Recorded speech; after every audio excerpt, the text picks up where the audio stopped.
without further ado, let's start with this first 10 picks of the draft. There's a trade at the very beginning. And again, mock draft 1.0. This is my big mock at 9 o'clock. You ready for it? Ready for it. Do-do-do-do-do-do. Hey, do you have some music to throw on in the background? Yeah, I got you. How about that? So here we go. We have a trade at the top. Washington Commanders trade up with the Chicago Bears. Wow. They send a package to them. Obviously, you don't see all the trades on this clip, but they trade up to go get their guy, Caleb Williams. Wow. Caleb Williams, he wants to play in Washington with Cliff Kingsbury. I think it's, if there's ever a good fit for Caleb, it's probably this. I forgot Cliff Kingsbury was the OC over there. Right. I just don't trust Dan Quinn, though. I don't.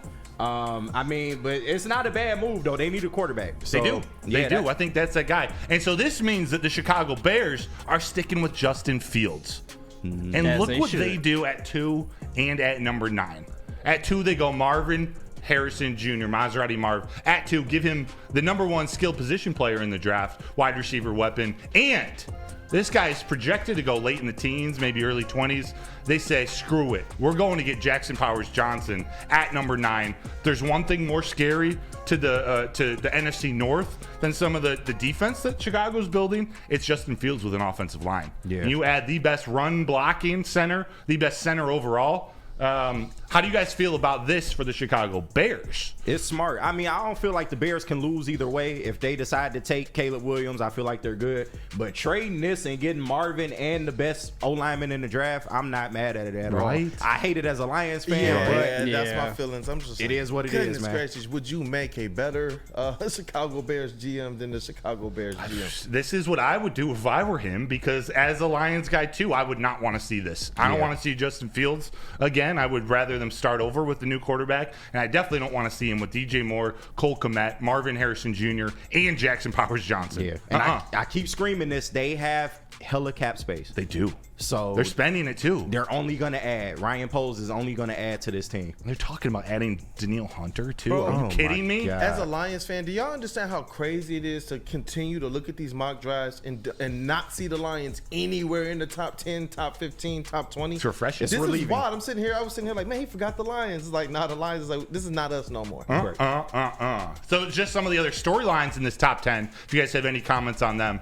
The New York Giants and the New England Patriots, they flip picks. Okay. The Giants, I think they're moving on from Daniel Jones, and although they might want J.J. McCarthy, I think Drake May's a little more NFL ready at this season, like to start this season, so they go up and get their guy, leaving J.J. McCarthy for Gerard Mayo and the Patriots at 6. They can decide, do we play him behind Mac Jones for a year? Do we move on from Mac Jones completely? Regardless, Gerard Mayo wants to get back to the New England Patriots winning ways, and he does that by selecting the quarterback with the 3rd highest winning percentage in college football history.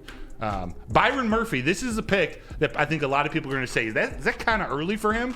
But with Marvin Harrison Jr. off the board, I'm just going to pretend maybe they don't like Rome Odunze, go and get another wide receiver. With the depth of the wide receivers, I think at 27, their second pick, the Cardinals' second pick, there's going to be someone available, hint, hint.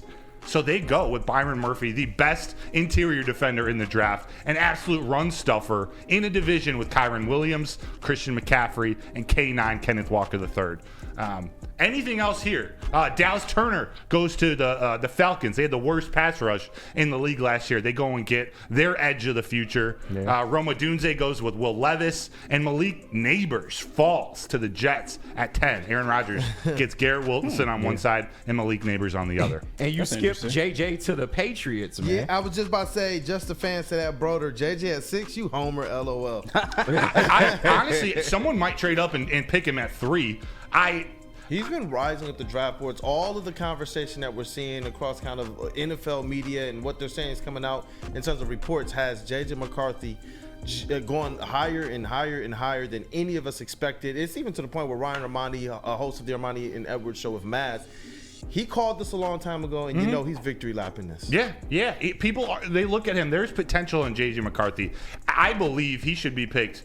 You know, his value is at the end of the first round, maybe early second round. I like the end of the first round. You can sit him behind somebody for a year, let him develop. He's still got to develop some touch, some things. But If you want to start over, if you want to sit him behind Mac Jones for a year, you got to have to take him in the top 10 likely. If he goes there, he's starting that year. My bad, JB. You think so? No. Go ahead.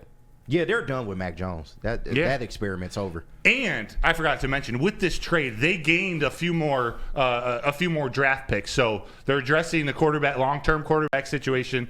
They have a lot of needs. They got other things to fill, so they're using that later on in the draft. Moving on. I was just gonna add this as well too. Like, I definitely think the Patriots are done with Mac Jones, and for me personally, I just think JJ seems like a perfect fit for the Patriots. I don't know what it is, but he just seems like he would thrive there. He would just work there a lot well than what Mac Jones is right now. And it's a new start. It's a fresh start for them. So I think JJ will probably be the perfect pick. Two birds, both stones. Goodness gracious. You gotta read Brad Not Hendricks, gonna lie, I thought this mock would be way bigger. Little mock. I'm presenting this, so I know there's got to be some gold in the chat. If you guys see anything funny, let it fly. He said my wife just walked in and said, wow, Broder's got a great big mock. Facts. Moving on to the next 10. JB, if you could put up the next pick, I believe we're going to see 7, 8, 9, and 10 again. But after that, put the his second mock half, all out there. This is the start of the teens. This is the start Might of the hit you teens. in the eye. Also, why J.J. McCarthy won. There's a run on quarterbacks, and you see something happening at number 12. Maybe Drew Brees 2.0 to the Denver Broncos. I have Quinyon Mitchell with J.J. McCarthy off the board before the Vikings pick. They need someone to replace. They went from Antoine Winfield, like 2003 to 2012, to Xavier Rhodes, 2013 to 2018. They've been looking for their cornerback of the future. They go and get Quinyon Mitchell in Minnesota. But then there it is. Bo Nix at number 12 to the Broncos. I see it. What do you think? They just got rid of Russ? Yeah. They need got a quarterback accuracy? during cap hill. They got to take a shot on the quarterback and start to rebuild this thing. He's consistently ranked like low 20s in the 30s. So this is early for most, but Sean Payton wants his guy. I say he goes up and gets him. It's a QB heavy draft too. I expect to see a lot of these QBs go in the first round. Yes. Anything else that stands out in the rest of these picks? Terrion Arnold. That seems like an Antonio Pierce guy. Jaden Daniels, another quarterback. Yeah. Some are predicting him to go in the top 5. One of the teams in at the top of the draft trading up to go get him. I say, and I know Derek Carr's contract's a mess, and there's not a lot you can do with that there in New Orleans, but they had an up close and personal view of the Heisman Trophy winner down in New Orleans.